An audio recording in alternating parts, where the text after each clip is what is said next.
네, 안녕하세요. 매드머니드레인 매버드튜브입니다. 자, 오늘의 특징주 들어가기 전에 수급 동향 확인하고 갈게요. 자, 먼저 거래소는 개인만 매수하고 있고 지금 외국인과 기관은 좀 쉬어가는 흐름이다. 이렇게 보시면 될 것 같습니다. 아직까지는 경계감이 가시지 않았다. 이 정도로 보시면 될 것 같아요. 그리고 코스닥 같은 경우도 엄청나게 큰 금액까지는 아닌데 마감까지 이게 지속되고 좀 지금 오전장이 확대된다면은 외국인과 기관이 거의 1,000억 가까이도 매도할 수 있는 수급이 조금 꼬인 상황. 금액은 비슷해도 코스피 같은 경우에는 지금 한 1,000억 조금 넘게, 그리고 1,800억 정도, 요 정도가 나오는 것은 크게 의미를 두지 않아도 돼요. 이거는 큰 금액이 아니에요, 코스피로서는. 근데 코스닥에서 1,000억씩 매도한다. 코스닥은 커요. 코스닥은 시장 자체가 작기 때문에 외국인이나 기관이 1,000억 정도 매도하면 엄청나게 큰 금액을 매도하는 거다. 그래서 수급이 코스닥은 썩 좋지는 않다. 이 정도로 보시면 될 것 같습니다. 거래소는 매수하지 않는다 정도로 보시면 되고요. 참고하시면 될 것 같고, 선물 동향 같은 경우도 마찬가지입니다. 외국인들이 1,000계약 정도 매수하고 기관이 한 2,000계약 매수하는데, 기관이 2,000계약 정도 가까이 매수하는 거는 그나마 다행인 정도 수준이고, 외국인 선물 같은 경우는 주식 조금 조절하니까 이 부분에 대한 정도라고 보시면 될 것 같고, 그리고 옵션 동향에서 콜풋 보시면은 외국인들이 위쪽 방향을 살짝 막아놓고 있는데 금액이 작죠. 그리고 아래쪽 방향을 살짝 열어놓고 있는데 이 부분에 대한 합성으로 그냥 해지 정도 걸었구나. 외국인은 중립이구나라고 생각하시면 돼요. 그냥 편안하게 중립이구나 생각하시면 되고, 기관 쪽에서는 코스피 주식은 좀 매도했지만 코스피 전체에 대해서 물론 매수하면 매도 주체가 있어야 되고 매도하면 매수 주체가 있어야 돼서 받은 것도 있지만 전체 그 포지션만 보면 기관은 약간의 상방 포지션이다. 이 정도로 보시면 될 것 같아요. 외국인들은 중립, 기관은 상방, 코스닥은 양쪽 다 매도, 이렇게 보시면 될 것 같습니다. 그래서 코스닥이 저 수급이 조금 빨리 벗어나줘야 될 것 같아요. 매도 금액이 줄어든다거나 적어도 추가적인 매도가 이제 나오지 않아야 된다 보시면 될 것 같습니다. 자, 종목으로 들어와서 옵토팩 같은 경우 샤오미에서 선언을 했죠. 중국에. 우리나라에서 중국 기업 하면은 제일 유명한 게 이제 화웨이, 샤오미 이런 쪽이잖아요. 자, 그래서 샤오미가 국산 우리나라의 이미지 센서를 사용하겠다고 발표하면서 이미지 센서 패키징 기업인 이제 옵토팩이 아예 상한가를 바로 들어가 버렸습니다. 요거 10,000원만 유지해주면은 보유 가능한 종목이고, 만약에 기존 고점이 11,500원 구간 있잖아요. 11,400원에서 한번 저항받았는데 11,500원 넘어간다 하면은 11,500원 위쪽으로 대형선을 올리시면 될 것 같습니다. 참고해서 매매하시면 되고요. 축하드립니다. AD칩스도 기존에 말씀을 많이 드렸었는데 삼성전자에서 이제 그 어플리케이션 칩 프로세서, 그래서 AP하고 이제 5G 칩하고 통합 칩셋을 연내에 출시한다고 하죠. 그래서 아직까지는 예정인데 가능성이 있으니까 얘기가 나온 거겠죠. 그래서 엑시노스로 해서 엑시노스 9630 요 부분이 좀 주목을 받고 있습니다. 그러다 보니까 이제 패밀리스 업체인 AD칩스가 함께 강세가 나왔다, 주목을 받고 있다, 이 정도 보시면 되고, 다 됐고 지금 21선만 올라타줘도 좋을 것 같아요. 딱 걸치는 것보다는 아예 좀 더 올라오는 게 좋고, 1,700원 넘어가면 아주 좋은데 저항을 받고는 있습니다. 참고하시면 될 것 같아요. 21선만 넘어가서 안착해줘도 최소한의 것은 해준 거고, 1,700원까지 넘어간다, 그럼 박수 칠 일이 될 수 있다. 그 다음에 한 200원 단위 정도로 계속 꾸준히 보시면 되겠죠. 위쪽으로는 참고하시면 될 것 같고요. 자, 그리고 이제 실적 시즌이 끝나가는데 하나에어로스페이스 이쪽부터 시작해가지고 쭉 실적 호조 나오는 기업들이 좋다. 하나에어로스페이스 지금 35,000원 돌파 시도 나오고 있는데 아주 좋습니다. 이 구간을 넘어가서 안착하게 되면은 35,000원 이 구간만 안착하면은 추가적인 상승을 볼 수 있다. 만약 이 구간을 돌파하지 못하고 밀리게 되면은 한 33,000원이든 이렇게 아래 구간에서 입 벌리고 있거나 아니면 돌파하는 거 확인하는 게 좋다. 오늘 거래량은 누가 봐도 거래량이 좋을 수밖에 없는 거래량이죠. 그래서 돌파 거래량 나왔으니까 이 구간을 마감까지, 종가까지 유지해 주기를 기대 한번 해보면 좋을 것 같습니다. 축하드리고요. 자, 파스코 같은 경우도 최근에 뭐 어려운 행보를 좀 보였었는데 시장이 뭐 무너지면서, 그리고 작년만큼 덥지는 않다.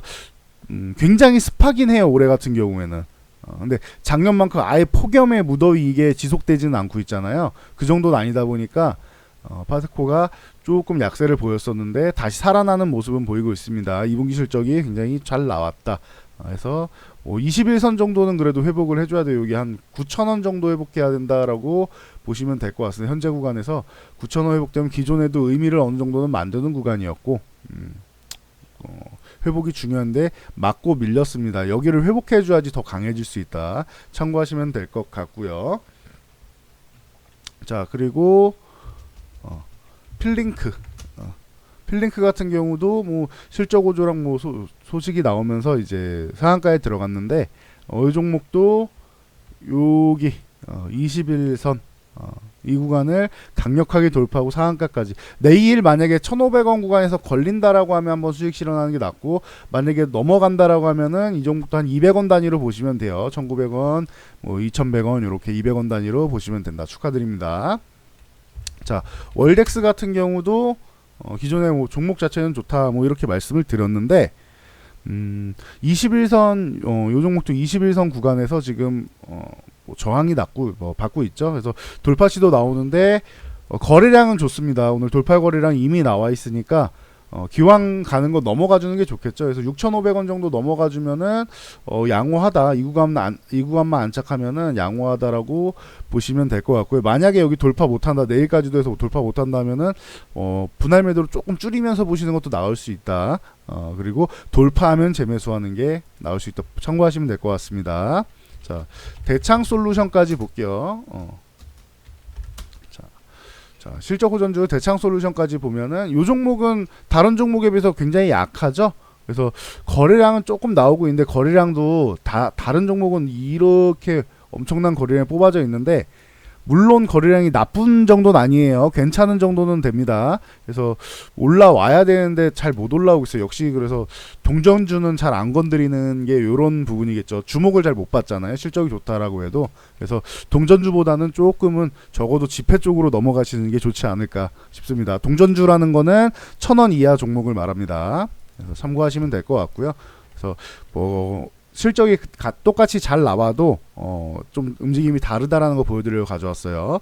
자, 이마트 같은 경우 오늘 이제 950억 규모의 뭐 자사주 취득으로 해서 뭐 주주 가치를 제고하겠다라고 했는데, 950억 규모면은 이 이마트라는 종목에 대해서 엄청난 정도까지는 아니에요. 그래서 뭐 약간의 의미를 정도 두는 쪽과 자산유동화까지 추진한다고 해서 두 가지가 같이 해서 강세가 나온다. 그래서 저점 찍고 반등이 나오는데 21선을 빠르게 올라와서 이렇게 뭐 13만 5천원 뭐 이런 윗구간이라도 13만 5천 14만원 사이 요 구간이라도 넘어가 줘야 되는데, 사실 쉽지는 않아 보이죠. 지금 쿠팡의 공세가 워낙 강력하다 보니까. 또 뭐 참고 정도만 하시면 될 것 같습니다. 이거를 반등 시에 내가 매도 타이밍으로 노릴 것이냐, 아니면 나는 쭉 들고 갈 것이냐. 저라면 매도 타이밍으로 노릴 것 같은데, 여러분도 잘 선택해서 판단하시기 바랍니다. 현재는 뭐 완벽하게 역배열 들어가서 추세가 하락 추세니까, 하락 추세로 들어갔을 때는 완벽하게 제압을 하기 전까지는, 하락 추세를 벗겨내기 전까지는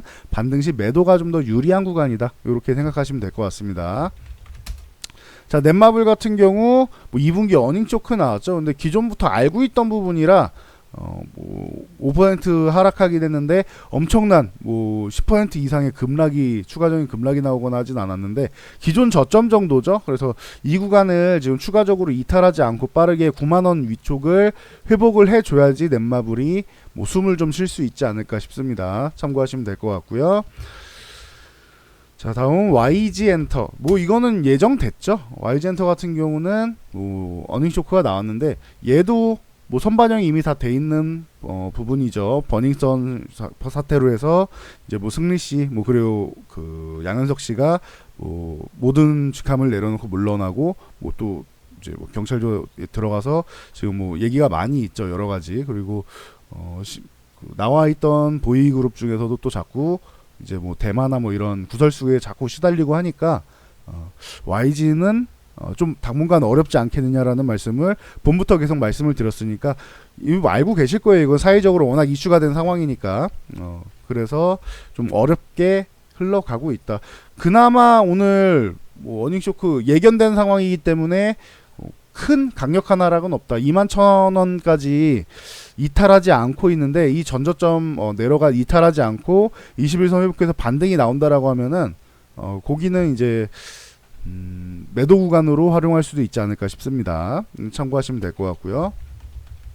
자, 나노메딕스가 짐 로저스가 또 사내이사로 선임됐네요. 과거에 뭐 아난티가 선임되면서 뭐 급등을 했었는데 지금 나노메딕스도 뭐 이렇게 들어왔다고 뭐 이런 소식이 들려왔습니다. 참고 정도만 하시면 될 것 같아요. 이 종목은 지금 10,000원을 뭐 넘어가면서 뭐 하단에 지지력 테스트하고 있는데 10,000원 이탈하면 안 됩니다. 10,000원 위쪽에 있어야 돼요. 가급적이면은 1,500원 위쪽을 가는 게 좋고요. 그래야지 적어도 추세 쪽으로 위쪽 방향이든 팽이형이든 뭐 도지형이든 만들어 가지고 위냐 아래냐 볼 수 있지만 지금 이렇게 10,000원을 이렇게 자꾸 위협하게 되면은 내일이든 모레든 반등이 안 나온다. 이번 주 안에 조금 길게 잡을게요. 이번 주 안에 추가적인 반등이 없다 그러면 이탈할 가능성이 높아질 수도 있다라는 거 참고하시면 될 것 같아요. 그래서 지금 구간에 있기보다는 반등이 좀 나서 1,500원 위쪽에서 노는 게 조금 더 유리하다. 밑에를 하단을 자꾸 두드리는 거는 유쾌하지 않다. 이렇게 보시면 되고요.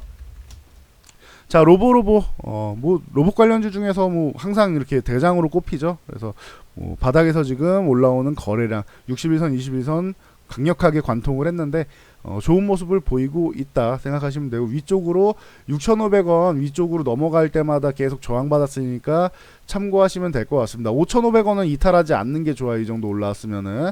자, 그래서 요렇게 대응선을 놓고 5,500원 이탈한다 한번 수익 실현, 만약에 6,500원 간다 수익 실현할 건지 돌파하는지 잘 확인하시기 바랍니다. 축하드립니다. 자, 로보티즈 같은 경우도 그래도 관련해서 뭐 강세가 나왔는데 10% 정도 강세가 나오고 거래량도 좋지만 21선 돌파를 못하고 있다. 이 구간 넘어가줘야 돼요. 21선 구간. 그러면은 아예 한 13,000원까지 넘어가주면 조금 더 안정적이 되지 않을까 싶습니다. 그래서 뭐 21선을 올라탄 다음에 그 다음에 이쪽을 바라봐야겠죠. 참고하시면 될 것 같아요. 그래서 뭐 로보스타라던가 뭐 이런 종목들도 21선 돌파 시도가 지금 나오고 있다. 아까는 요 정도까지는 아니었는데 제대로 돌파 시도가 나오고 있네요. 거래량이 좀 부족했는데 거래량을 오후장에 좀 붙여줘야 될 것 같습니다. 이렇게 돌파 시도가 나오면은. 소개해드리려고 가져왔는데 이게 뭐 추가적인 강세가 나와버렸네. 보시면 알겠지만 갑자기 올라왔죠. 제가 방금 전에 계속 얘기하고 있는 사이에 3분 사이에 올라온 거잖아요. 갑자기 올라왔습니다. 얘기한 사이에. 그래서 뭐 보시면 될 것 같고요. 원래 이 구간에 있었잖아요. 19,000원 초반. 이러다가 지금 제가 앞에 설명한 사이에 이렇게 돌파 시도가 나오고 있네요. 거래량이 좀 더 붙어줘야 돼요. 오후장에. 그래야지 돌파하더라도 신뢰성이 들어간다. 보시면 될 것 같고, 얘도 그러진 않겠지. 스맥 같은 경우가 지금 2,700원 여기 넘어가서 21선 도전을 하고 있습니다. 이 구간을 회복해 주는 게 당연히 좋겠죠. 그래서 아예 그냥 2,700 뭐 한 70원 뭐 지금 구간인데 요 구간에 붙여놓기보다는 아예 2,800원을 넘어가 주면은 조금 더 안정적일 수는 있겠죠. 위쪽으로 볼 때 뭐 3,100원 전후에 중장기 이평선 몰려 있고 3,200원까지 뭐 저항 만들고 있으니까 이 구간을 돌파해 주는 게 또 중요하겠네요. 만약에 2,700 후반 쪽을 넘어가서 20에서 안착한다면은 3,100원에서 3,200원 사이에 요렇게 저항들이 많이 있으니까 참고하시면 될 것 같아요. 과거에도 이 구간은 계속 의미를 만들었던 구간입니다. 3,100원에서 3,200원은. 그러니까 저항이 있다. 요 정도만 알고 가시면 될 것 같습니다. 그래서 오늘의 특징주 여기까지 하고 마치도록 하겠습니다. 자, 그 종목이 뭐 또 추가적으로 궁금하다 하시는 분들은 여기 메모드 투자연구소에 관심 종목 서비스 있죠. 여기 있죠. 그래서 뭐 최근에 이렇게 장이 밀리면서 마이너스 종목도 나오곤 했는데 이거 다 엄청난 수익률을 보인 다음에 위에서 밀린 종목들이 대부분이죠. 그리고 밀렸어도 이렇게 뭐 강력한 수익을 보이는 종목들이 많다. 요거는 이제 뭐 1월 뭐 3월 이렇게 말씀드린 거고, 최근 종목들도 양호해요. 요거 하나 이제 뭐 마이너스 종목이 당연히 있는 거고, 전체적으로 최근에 올려드린 종목도 양호하죠. 그래서 관심 종목들도 많이 보시기 바랍니다. 유한타증권에서 계좌 개설하시면 그냥 공짜로 볼 수 있다. 저희 메모드 투자연구소 관심 종목 요거 등록만 하시면 됩니다. 그래서 밑에 문의하시면 될 것 같습니다. 그래서 지금 반등이 좀 나오고 있는데 제가 요런 말씀을 드렸어요. 기존에는 이렇게 지수가 밀리게 되면은 코스피 코스닥 지금 0.6에서 0.7% 정도 동시에 뭐 양쪽 다 하락하고 있는데 이 정도면 최근에는 심리가 약세 심리가 나오면서 굉장히 시장이 안 좋게 흘러갔었는데 지금은 강세 종목이 꽤 많이 늘어나고 있죠. 그럼 투자 심리가 밑에서부터 이렇게 턴되기 시작한다라고 보시면 될 것 같아요. 아직까지 좀 부족하긴 해요. 근데 최악의 심리는 벗어나고 이제 반등에 대한 기대감이 조금 나오고 있지 않느냐. 물론 이 기대감이 수급이 그렇게 썩 좋지는 않기 때문에 기대감을 꺾어내고 한 번 더 추가 하락이 나올지 아니면 이 기대감대로 해서 올라오고 이중바닥 한 번 정도 찍고 이렇게 다시 이제 반등의 실마리를 마련할지 조금 더 지켜봐야 될 것 같아요. 근데 뭐 가능성은 좀 있는 것 같다. 그래서 심리가 바닥을 찍고 반등은 시작했다 정도만 알고 가시면은 도움이 되실 것 같습니다. 자, 오늘의 특징주 뭐 수급 등등해서 여기까지 확인하고 넘어가도록 하겠습니다. 오후 장에도 성공 투자하시기 바랍니다.